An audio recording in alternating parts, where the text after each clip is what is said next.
দক্ষিণ চীন সাগরের তিয়ানজিয়ান জাও অঞ্চলের প্রবাল প্রাচীরের অবস্থা ভয়াবহ।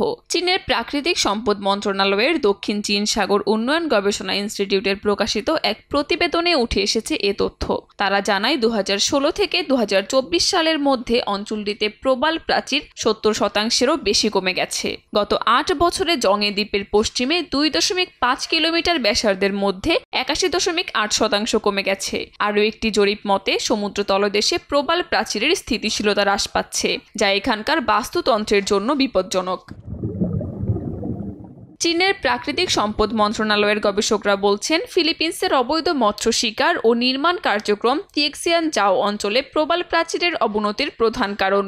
তারা জানান, এই ধারা অব্যাহত থাকলে আগামী কয়েক বছরের মধ্যে দক্ষিণ চীন সাগরের প্রবাল প্রাচীরের বাস্তুতন্ত্র মারাত্মক হুমকির মুখে পড়বে। ন্যানসা দ্বীপপুঞ্জে শাখাযুক্ত প্রবাল অনেক বেশি ছিল। এগুলো দ্রুত বাড়ে, তবে বাহ্যিক শক্তি দ্বারা খুব সহজে ক্ষতিগ্রস্ত হয়। বিশেষজ্ঞরা জানান, প্রাকৃতিক সম্পদ এবং সামুদ্রিক বাস্তুতন্ত্রের রক্ষার জন্য শুধু আইনগত উদ্যোগ নয়, আন্তর্জাতিক সহযোগিতারও প্রয়োজন। ত্রুটিপূর্ণ কর্মকাণ্ড যেমন অবৈধ মৎস্য শিকার এবং নির্মাণ ভবিষ্যতে অঞ্চলটিতে বড় ধরনের পরিবেশগত সংকট তৈরি করতে পারে। কাকলি আখতার, সময় সংবাদ।